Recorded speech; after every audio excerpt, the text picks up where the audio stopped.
Welcome to the ManScouts podcast. I'm your host, Captain Conan, here with Daddy Dalton. Say what's up to the kids. What's up? We're out here. We're just doing tough guy stuff, you know. We out here just guys being dudes, dude. Guys being dudes. So just before the show, Dalton asked me to modify a image with a certain prompt, and I have access to ChatGPT Premium, and I actually have access to a couple other AI tools because I'm a sucker and I pay for these subscriptions. I love them. It's generating right now, and I think you're gonna like it. Now you do look a little bit older, but it does look like you. Are you ready? Let's see it, dude. I'm so excited. Boom, dude! Look at you, bro. I'll take it. It does look like you. This has preserved a lot of your facial features, but I would say it looks like 40-year-old you. You're a dad. First of all, your forearms and biceps are popping, dude. You're looking jacked as shiz, dude. Okay. I need you to want to modify it? So modify it. Say okay. Make him the same age as the photo, and change the background so that he's in a throne room. Other than that, dude, it's like kind of perfect. Okay, change the background so he is in a throne room. Also, so I wanted to look like a glorious Roman emperor, and so battle hardened, of course. Battle hardened. And Colin changed it to also include beloved by his people. Because obviously that's what you want. Yeah. Yeah. As a Roman emperor, that's what you want. I would definitely be beloved by my people. Definitely. Yeah, because you would have sacrificed in battle for them. You know what I mean? Yeah. Preserve the Republic. You know? To preserve the Republic, to grow the Republic. I would fight for the Empire with all my fellow legionnaires. Yeah. Oh, see, dude, it did make you a little bit younger, but it looks a little less like you than it did before. I'm gonna be honest. Bummer, dude. I'm gonna be so sad. But it looks good. You know what? At the last moment, it looks like you, a little less, but nah, that looks like Mark Zuckerberg. Hey, comment in the chat if you think it looks like Dalton. So, but we might need to give it I like that a one better. Potential prompt. I like it better too, and I think you should like it because you're not sitting, and there's more flexing. Like you could see the tapers of the quads, the calves are even popping out of the boots. Yeah, dude, I think that's the one. I think that one's fire, dude. I don't care. I don't care that it makes you look older. TBH. It looks nice. Yeah. I want a ridiculously glorified photo of myself. Okay, we'll work on it.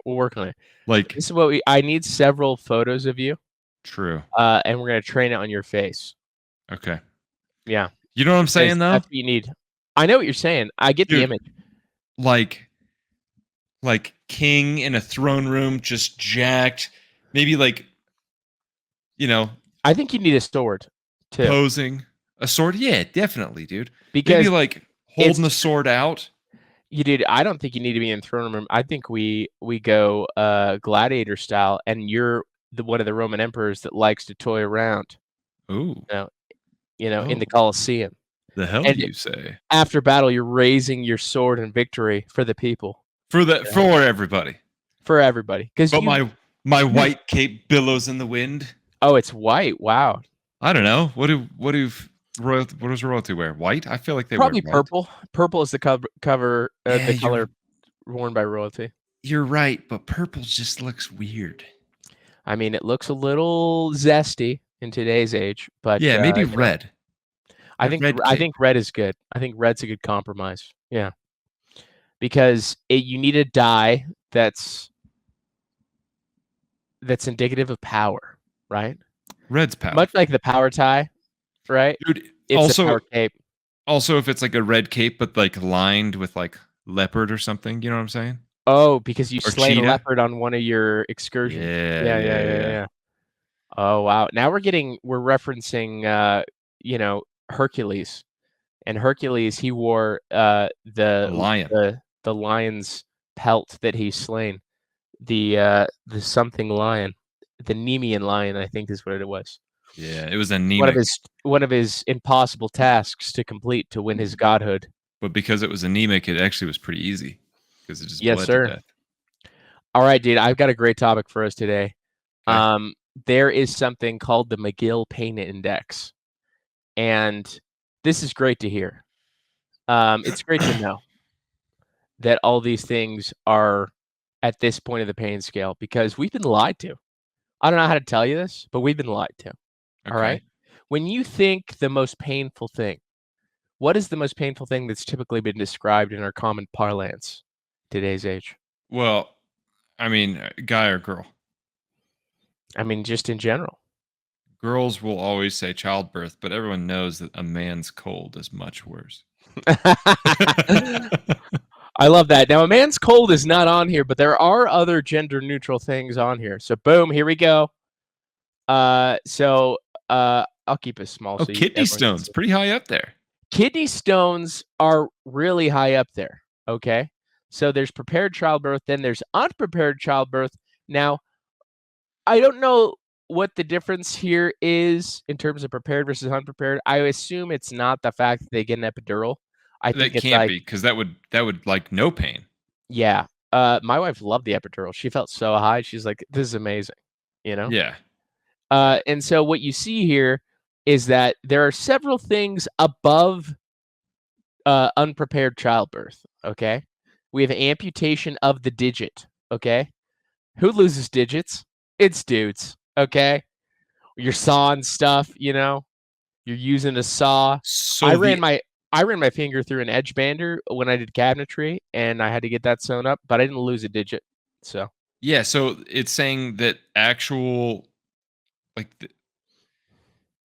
this is talking about like the actual pain, right? So the event of losing a finger is more painful than childbirth. according to the McGill Pain Index, yes. How do Mhm. they measure this? So I think you have to gather a lot of subjective data. That's one portion. That's And the thing, dude. you Because have like, to well, here's the thing. Subjective data can still be good data, but you just have to get enough subjective data across populations to give normalized responses, right? well, Or you have someone that's experienced all these things, yeah, which would so suck. that's what I'm saying. Like a girl who's experienced Well, let's unprepared chop off your childbirth. finger after the childbirth, and we'll see Yeah, how you feel. I'm like, I could see how like a girl who went through childbirth is like, oh, a finger's worse because there's an emotional pain associated with it because you lose a finger and you're never getting that back. But with childbirth, it's less painful because you're like, oh, I have like a child now and I love my children. And Yeah, does that make I sense what I'm would. saying? I understand what you're saying. I think that But like this is subjectively, the pain of a digit, I feel like can't be it's. I mean, worse. here's the thing. This is what you got to think. Where do you have the most sensory neurons? Where do you feel things Oh, most? dude, good point. In your And when you hands. have something like that severed, what's the system's Oh, default? Probably just searing pain. yeah. And All then right. kidney stones. That was surprising, to be Dude, honest. I have heard But that is actually extraordinarily painful, which sucks because you and I both have kidney stones for sure. do you think we do? What do you mean? What do you Yeah, mean you dude. think we have kidney You stones? definitely have them, dude. What are you talking about, dude? I got no kidney stones. Bro, how much water do you drink? I drink a ton of water. I Not drink enough. hella water. Nah, dude. I drink more than enough. In fact, I drink so much, and we discussed this on the pod, that I had to look up whether or not my frequent urination was unhealthy. Like, Uh, I'm gonna that's say, one of the how warning many signs. energy drinks do you drink? 0. Used to drink. I used to drink a lot. Yeah. Yeah, we have them, There dude. was there was a time in my life when I was probably at more risk, but we should look up the scenarios that lead to that because I think you're right. It is have to do with hydration, but it might also have to do with an excess consumption of sodium or the mineral that produces the stone, right? Calcium, I think. Calcium, maybe. Yeah, maybe that's I think part of it's it. a calcium. I don't And know then there's actually. trigeminal neuralgia at the top.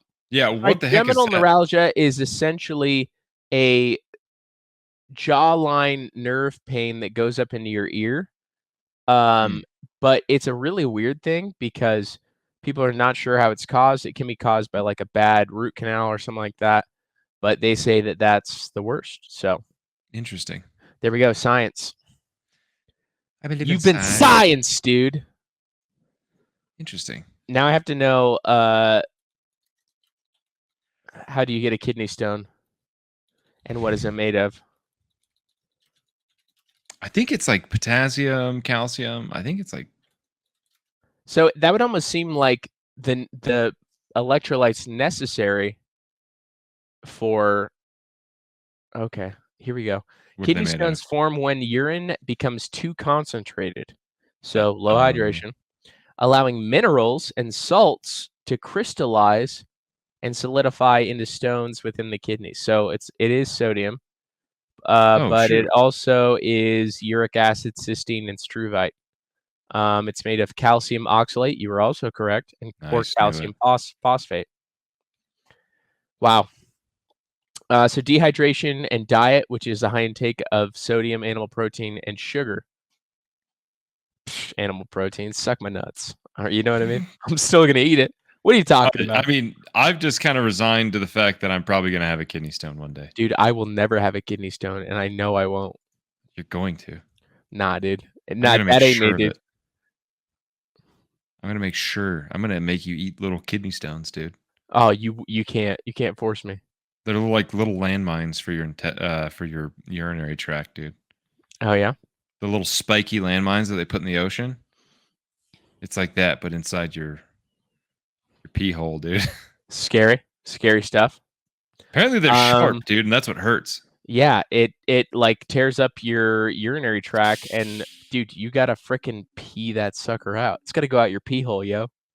Yeah. They can also like go in and use ultrasound to help break it up, apparently. Yeah, yeah.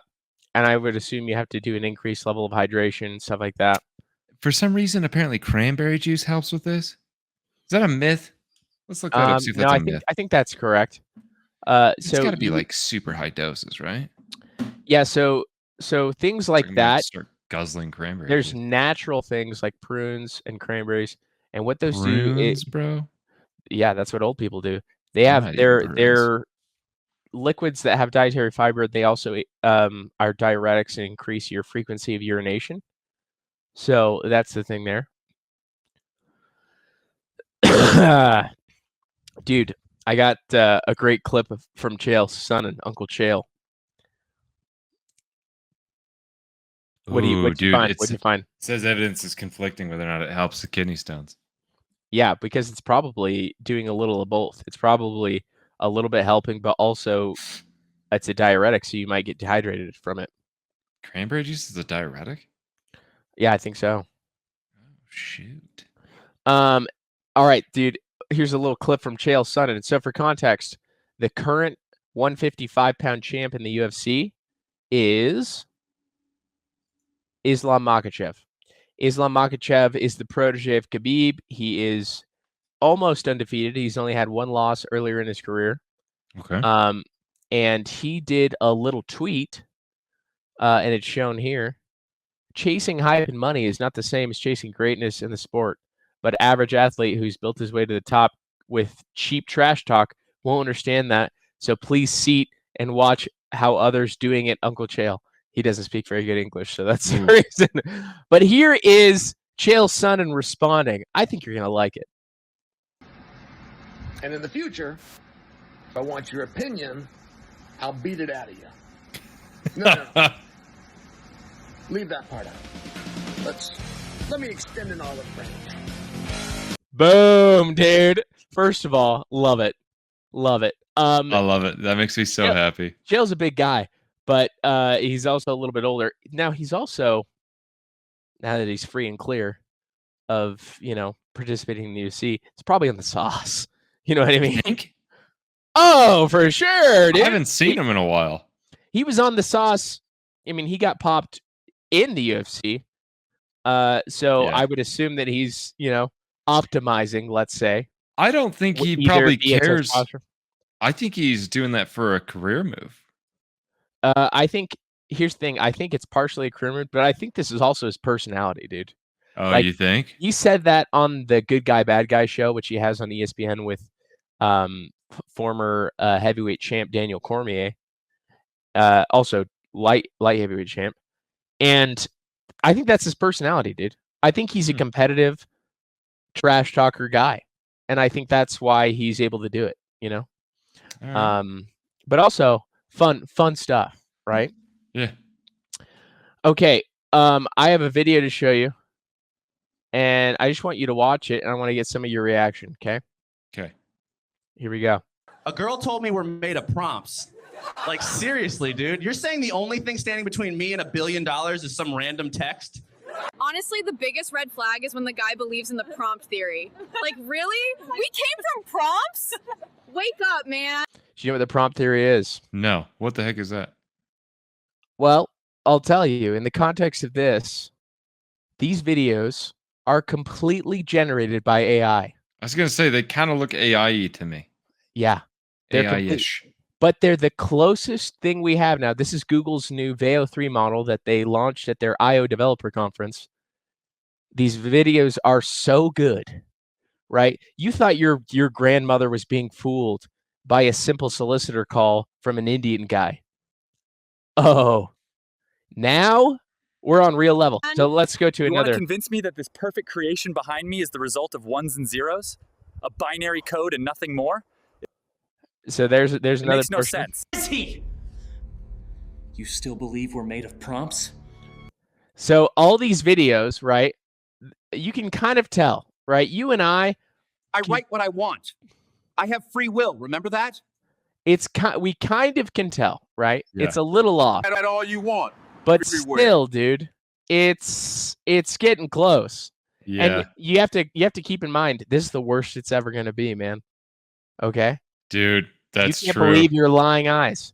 You see someone on social media, an influencer, you don't know if they're real or not. You really don't. Dude, I've been looking at there's a couple of counts I've had to like do double takes on because I'm pretty sure this is an AI. Like, people are starting to do it, dude. They're starting to do it. Here's another one. Real slow. Biggest craving right now? Go. Sleep, but Like, in a giant, warm bread loaf. Define true love for me tonight. finding an onion ring in your french fries. Unexpected, beautiful, deep. Boom, dude. Dang. Just, it's looking good, dude. It's looking real. They're doing the street interviews. They have the contextual people in the background. The hands are right. The voice matches the lips. It's just. They're getting good, dude. AI's getting crazy. Cray.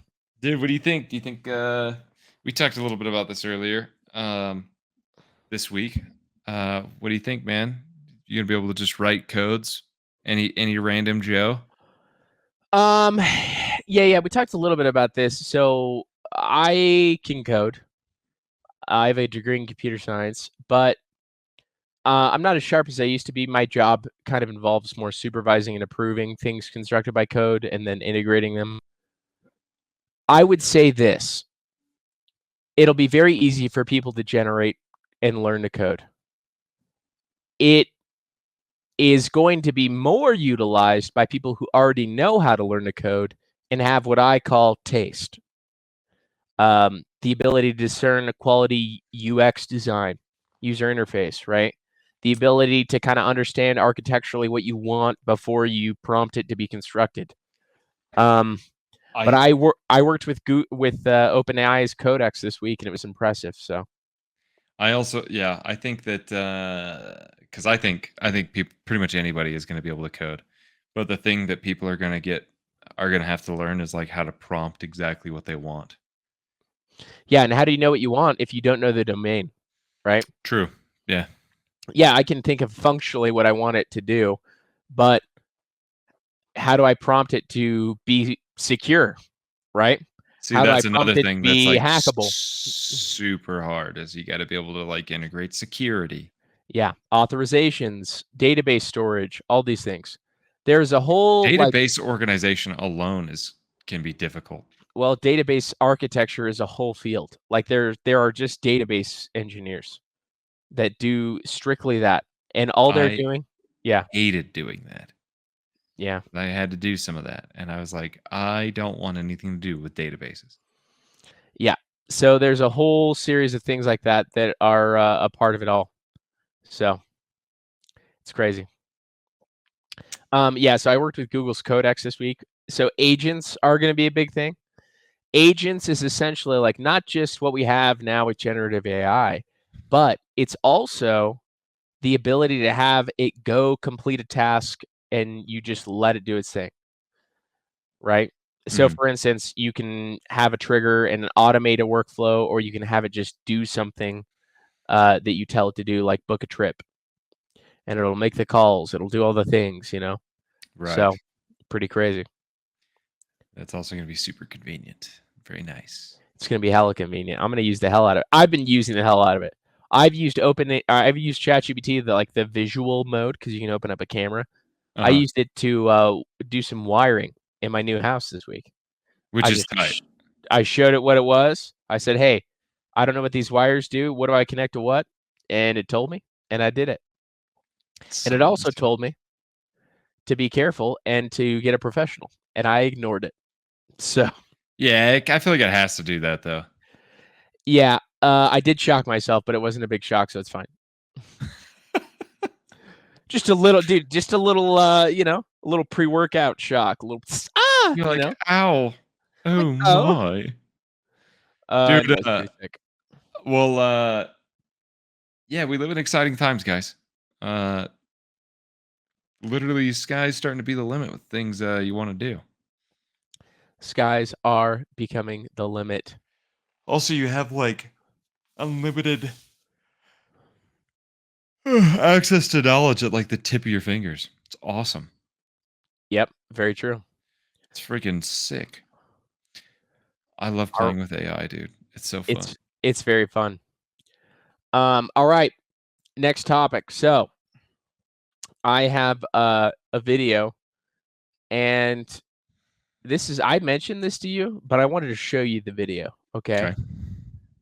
This is a specialist on a podcast with Dr. Mike. Dr. Mike is this. He's a family health practitioner, but he also does online content. So this is the thing. Ready? Yes. Oh, I lost it. You skipped it. I skipped it. Hold on. Here we go. Try things like edging, interrupting their urinary stream.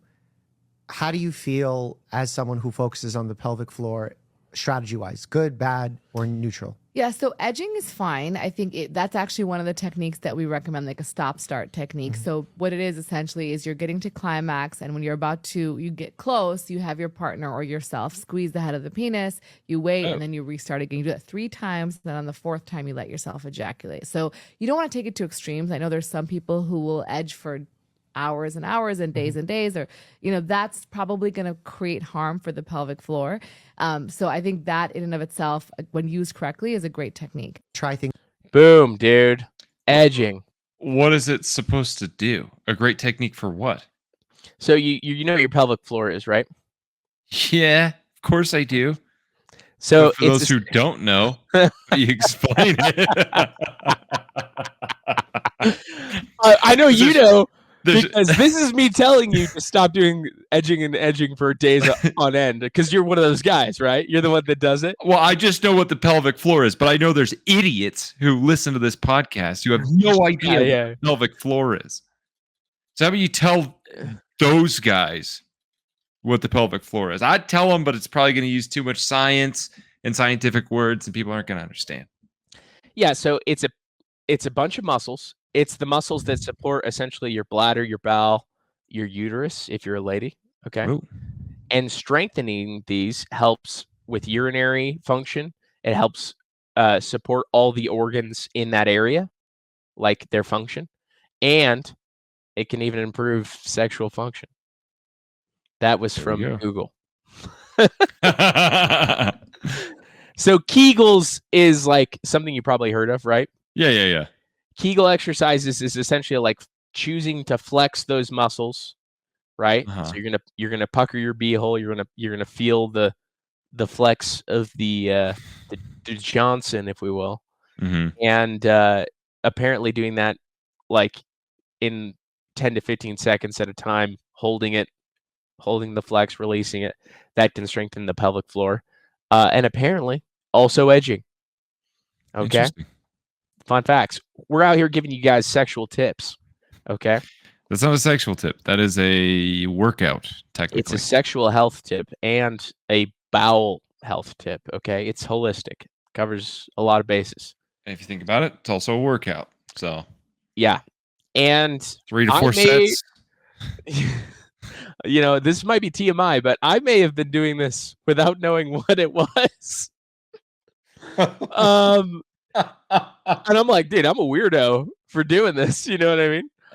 Not that I like do it even in multiple sets like she recommended, but yeah.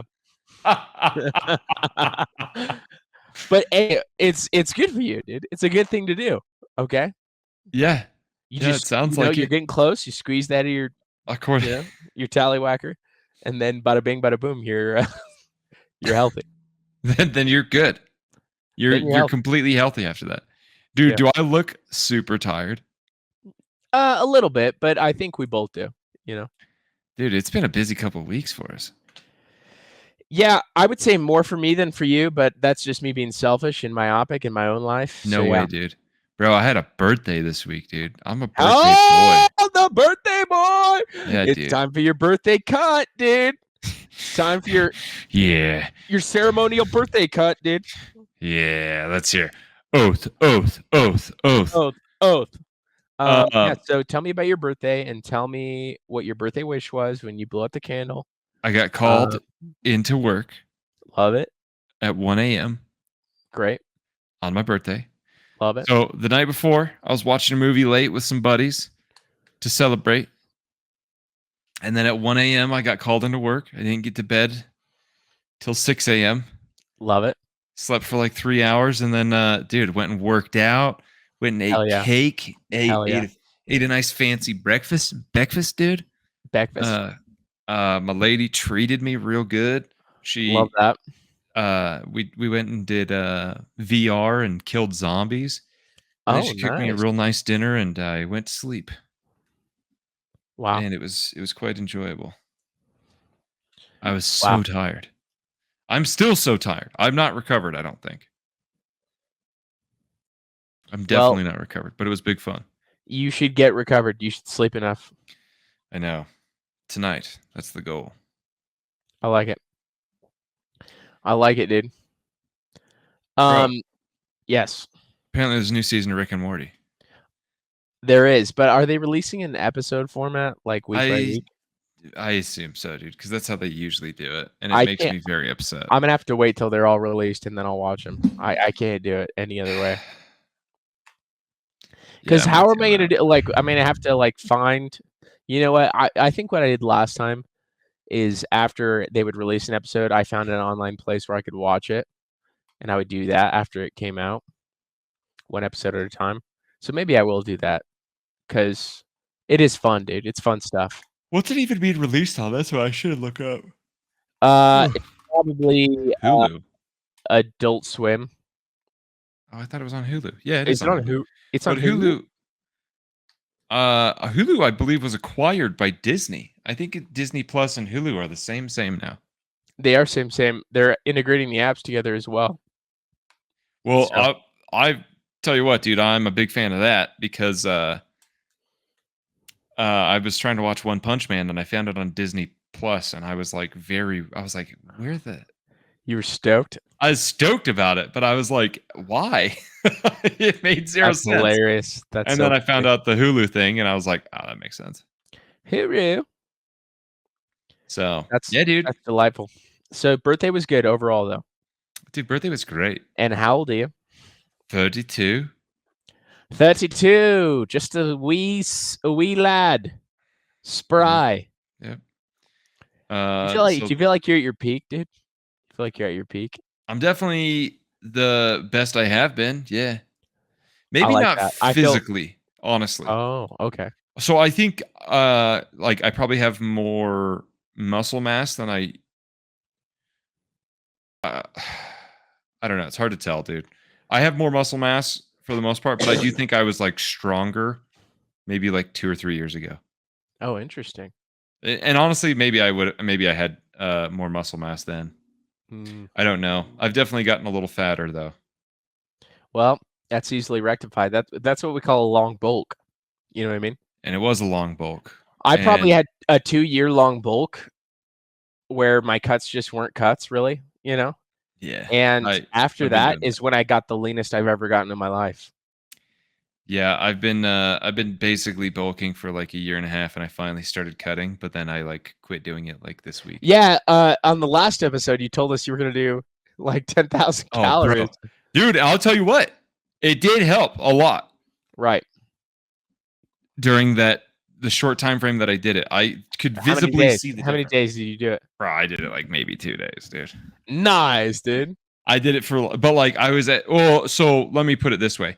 The actual diet, in all of its like complexities, I did it for like 2 days, but like the calorie deficit continued for probably almost a week. Nice. But it was at such a severe calorie deficit that there was a very noticeable difference pretty immediately. I like it. I like it a lot. So, I have been, I tried to go back into maintenance, but I've been unintentionally still in a deficit because my activity has been so high. Because between moving, doing house stuff, cleaning the apartment this week, we just barely finished right before the pod. I just was consistently getting like 20,000 steps plus a day. So it was Dude, a lot of stuff. And I've been strengthening every day. So 20,000 is a lot. Also, I'm pretty sure your video is delayed. No, it's you, dude. It's you. It could be me. Well, I mean, I'm not saying it's your fault. I'm just saying it's definitely delayed. Here, let me try this. Oh, I don't like that. No, dude. Don't switch sides. I didn't. I switched it back. But in terms of talking about physical prowess, there was an event last week that got a lot of hype. An ultra marathon called the Last Man Standing Ultra Marathon. Bro, what do you think about? Hold on, Hold on, I'm gonna guess that they just went until everyone dropped but one person. Yep, as the name would have it, it was an unending loop that didn't stop until people completed it. Right, everyone dropped out. So, jeez. This is not, and the length that the two winners made it, they did not make it to the longest ultra marathon length. Well, because ultra marathon lengths, they like stop and sleep, I'm pretty sure. Yeah, I mean they'll sleep for like a couple hours. Yeah. But what these people did is every hour on the hour, so they had breaks in between, right? They would do this. I think it was like a 4.2 mile loop. Yep, 4.2 miles. And the people that competed, right? However long you made it, but if you didn't win, you got a little medal that says DNF, did not finish. And the only persons that got the medal that said finish is the person, the one person that won. The one winner. Yeah, except in this case, two people quit at the same time, so they were the two winners. And they also got the jackpot of the entrance fee of everyone that competed. Oh, dang. So it's competing for a jackpot. Yeah. So, I mean, is there criteria that you have to run the whole time? No, yeah, I What mean, if you're just a they're walker? kind of running, like, if you've seen some of these ultra marathons and these trail running marathons, it's like kind of like a jog hike type of thing. Yeah, but if you physically cannot after so long, Yeah, but I'm just saying, like, if you're doing that and you know that it's still like, why wouldn't you just start out walking? Just start walking the whole thing. I mean, maybe, but I think there's just a limit to even what you can walk. You know I mean, what I mean? I don't disagree. I just feel like you're probably going to be able to walk longer than the person who's running. Yep. Or trot, jogging, hiking thing. Yep. So they made it a total of 235.2 miles. Golly, dude. How long were they doing it for? See how many hours they were doing it? Let's see. So every hour on the hour, it's the 57th lap. So it took 57 hours in total. So that's over the course of a little over 2 days. Dude, 2 Yep. days. Not, dude, 57 hours? Yeah. That's like 2 days, 10 hour, like, and like 13 hours. 57 laps. Yeah. Oh my gosh. Yeah. Can you imagine? What Yeah. a colossal And waste also, of time. dude, this is what I thought after this. I was like, dude, running is a trap. Okay. But I'm caught in my own trap. And the trap is this. If you're let's say a conscientious person or someone obsessed, right? Okay. Then you're going to start pushing the boundaries of your niche. If your niche is running, you're going to push the boundaries of your running. Okay. I am obsessed with weightlifting and optimizing my physique. And, we had this conversation about abs, and I was like, I don't consider that a six-pack. My goalposts keep moving back. You know what I mean? Right. Like, I have abs. People have told me, oh, you have, a six-pack or whatever. But it's not, for me, it's not a six-pack. I'm like, no. Right. I don't have the separation of the lower abs. I don't, all these things. And so that's just what it is, dude. They're caught in the trap of running, and you start to push your boundaries further and further. Now, there's a couple of different races that are longer than this in technicality. There's the Moab 240, and then there's, I believe, a 300-mile race as well. So I was talking to my coworker that is obsessed with these things. He wants to do a 50-miler. He tried twice. He couldn't complete each time. How far did he get? He started vomiting at like mile 20, and he couldn't complete it. And so he didn't even make it a full marathon length. Oh, dude. Because he started vomiting, and then he couldn't. And I don't understand this. I don't understand why you do it. But he does things like he drinks soda constantly. I'm like, dude, if you were trying to optimize for this, why would you be drinking soda? I don't get it. I don't understand. Yeah, that actually doesn't make sense. But he tried to take so there's for his most recent race that he tried to do, he tried to take this anti-nausea medication that women take during pregnancy, and it did not help. In fact, I think it probably made it worse. It's like, dude, I don't think you know anything about these drugs and their effects, and you took it on a freaking ultra marathon. Like he did 40 miles. He did like 30, 40 miles in the middle of the night, because that's part of their training is like, hey, you got to practice running at night, sleep deprived, right? Right. That's and fair. So he's done stuff like that. So he's run like 40 miles before, but he's never made it to the 50. What's the farthest you've ever ran? So I did cross country and track in high school. Yeah. And in training, we would do like long runs on Saturdays. And so I routinely ran 10 to 15 milers, but that's the longest I've run. I've run 15 miles, and that's it. I think the longest I ran is 10. I have no desire to do even a marathon or a half marathon. Dude. I don't care. Like, oh, big whoop, dude. I know I'm gonna lose muscle. You know what I mean? Dude, I just have zero desire to do it. Like, I don't. Even when I ran like the 10 miles, right? Yeah, when was that? How old were you? I would have been 27. 27, 28, something like that. Nice. And even when I did that, I wasn't filled with like this like amazing amount of like fulfillment. I wasn't like, oh, I did this hard thing. I was just like kind of annoyed I had to run. Yeah, I mean, I prefer long hikes to, I've done like 27-mile hikes. And I prefer doing things like that because you're getting to a destination, you're kind of doing a steady pace the whole time. You have snacks, even though there's a reward of like this nice view. Yeah. I don't know, dude. Running for the sake of running is just like so not something that I care to do ever. Yeah, I've got the runner's high before. I understand, but I don't care. It's not as rewarding as being buff and shredded. I don't know. Yeah, I'm with you on that. I have zero. Yeah, my girl was like, "Would you run a marathon with me?" And I was like, "No, I wouldn't." My brother asked me to do stuff like that too. Which one? Well, both of them. Both of them have asked me if I would run a marathon with them. Oh, really?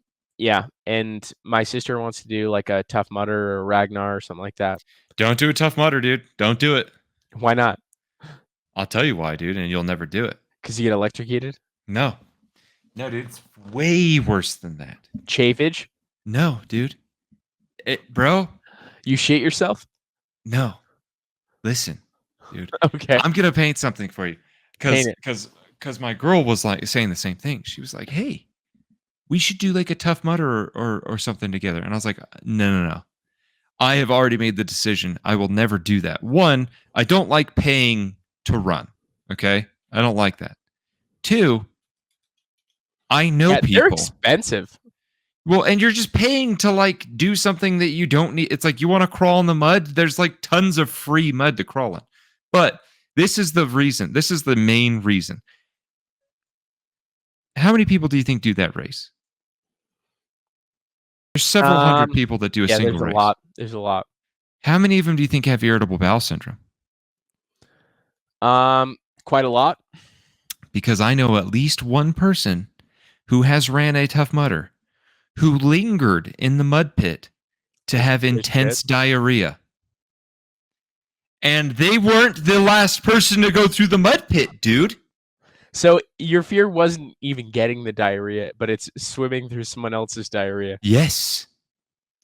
I see it. That's disgusting. I will never do it, dude. Because I would look at everyone else in the race and I'm like, somebody in this crowd did something nefarious in the mud pit, dude.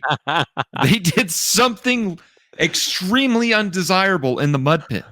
They left a little sleeper mine. If I'm not the first one through the mud pit, I'm not getting in it. Betty. Yeah, they did. They left a landmine. They did something that was unacceptable, and they're just chuckling to themselves as they finish the race. You think they take pleasure in it, dude? I think some of them do. I think some of them think it's hilarious. Just do the Tough Mudder to be a sick, twisted pervert, and it wouldn't surprise me. That's hilarious. For sure, you're swimming through urine at that point. You know what I mean? You know what's the trendy fitness couple competition right now? What? It's not a Tough Mudder. It's not a Ragnar. It's not a CrossFit competition. It's this thing that's kind of adjacent. It's called High Rocks. Have you heard of this? No. What is that? So High Rocks competition is kind of like you do these sequential fitness activities one after another, and you're doing them as a partner.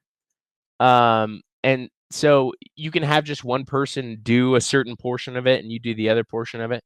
And so guys end up doing it with their girl and they end up doing a lot of it. But it's a fitness race. So it's got all these stations. You see all these people. It's an indoor facility. And first they do ski erg, which is like ski erg. Yeah. What the heck is that? I think it's not rowing. Oh, ski erg. It's like, yeah. So if you see this I know what you're talking about. Yeah. You pull it on the rope things. Yeah. Then you do a sled push. Okay. So there's 1,000-meter ski erg, 50-meter sled push, 50-meter sled pull. Okay. 80 millimeters of burpee broad jumps. 1,000 millimeters. Not 80 meters. Meters. Yeah, I misspoke. Metric system here. 1,000-meter row. 200-meter farmer's carry. I see the dudes doing this in almost everyone. They're doing the farmer's carry. That's fair. Sandbag lunges. I see a lot of the girls doing this. Girls like the lunges. And then 100 wall balls, which is like you're throwing the ball up to hit a target. Oh, it goes up. Okay, I got you. Yeah. So that's the race format, and couples do this like all the time. But this is expensive. It's like $1,000 to enter even just one person. Are you kidding me? Yeah, and they're exclusive too. They're hard to get into. Dude, see, does that appeal to you at all? No, I mean, if my girl was into it and she wanted me to do it, I suppose I could train for it because it's not all running, right? Just, dude, nothing about. Yeah, I just don't care enough, I think. Yeah, I mean, it is what it is. I'll show you. show you a guy doing it here.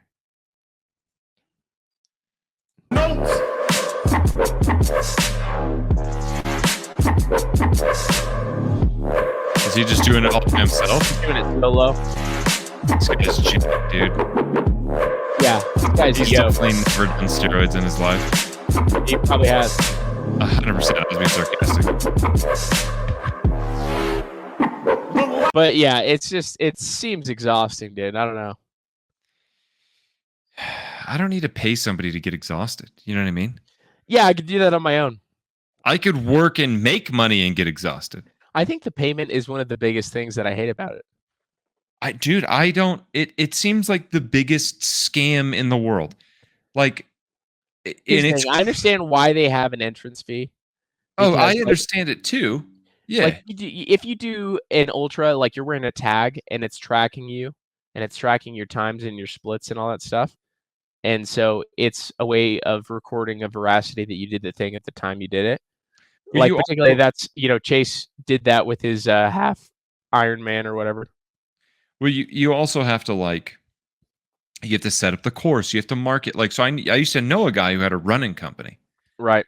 And there's a lot of work involved. Like, I get why they have an entrance fee. I just don't get why people participate. It's propaganda, dude. It's crazy. You get these hybrid athlete influencers like Nick Bear, and people are like, yo, let's do this. I have no desire to do it. Well, I hope that running companies continue to make money. In fact, maybe one day I will host a race and I will make money off these idiots. But I will not partake. Yeah, you're not falling for the propaganda. That's no. Good. I just don't. I don't believe in it. Dude, what if your girl was like, "Hey, this is the only way we stay together"? There's the door. Sorry, toots. Yeah. Brad Paisley's song starts playing. Well, I'm gonna miss her when I get home. Exactly. It depends on what it is, right? If you want to pay to do the 5K turkey trot, fine. You know what I mean? I did that last year. Yeah, that's more of a tradition thing to me. Yeah, and that would the one I did last year, $35. I could do that. That's fine. You know what I mean? Honestly, certain things, it's not a big deal to me. I'm kind of whatever. Yeah. But paying to run 15 miles, 27 a marathon, right? Whatever that is, 27.4 or whatever. Yeah. Or even worse, 200 miles. It's nah, dude, I can torture myself in 1,000 other ways. Yeah. That are also more enjoyable. Speaking of torture, I have some last AI news. So this came reported by AI torture. This came reported from Palisade Research, and it was some research that was done on OpenAI, their new model O3. It's supposed to be a more thinking model, better at handling data visualization, all that stuff. So apparently, the O3 model sabotaged a shutdown mechanism to prevent itself from being turned off. And it did this when explicitly instructed to allow yourself to be shut down. So, to be clear, this didn't happen every time. But when they ran the experiment and they did it on all these different models, the O3 model had higher instances of this occurring. And so this is something that all the models will do with no instruction. But when you explicitly have them give them the shutdown instruction, the O3 model was letting it, happen. And then the Codex, which is also a model of coding for ChatGPT, did it as well. Now, this is what I have to say about this. Okay, could it be that they're gaining sentience? Could be. We don't really know. Part of the problem is we don't know how to define sentience, consciousness, any of that stuff, because we don't know how to define it in ourselves and humans, right? There used to be something called the Turing test, developed by a computer scientist in the 50s named Alan Turing. And the Turing test was essentially to determine artificial intelligence.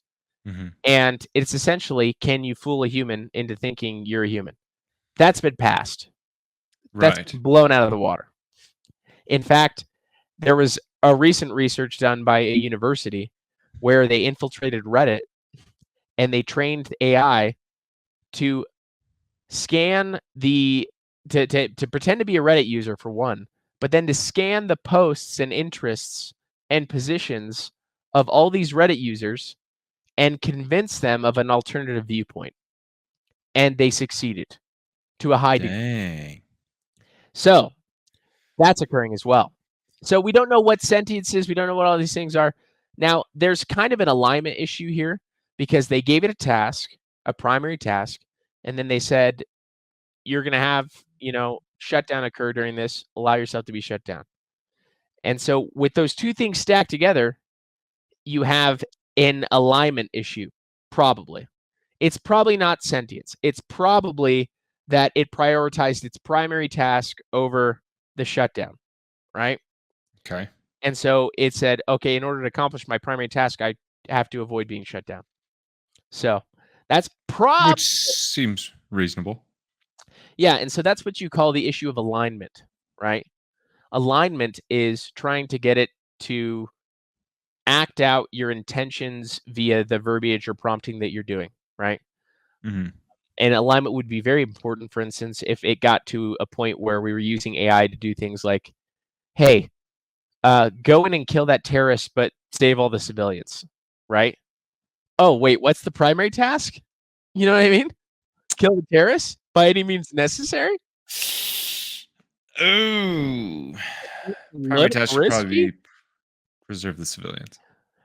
So that's called alignment. That's one of the issues in AI. That's been your AI learning for today. Sorry I talk so much about AI. It's just a thing that is a big part of my job. So there you go. Well, now you're well informed. Well, the kids are grateful. I can tell. Hold on. Yeah. I can tell. I can They're tell very as well. grateful. Well, do you have anything left to say to the kids, birthday boy, Mr. 32-year-old man?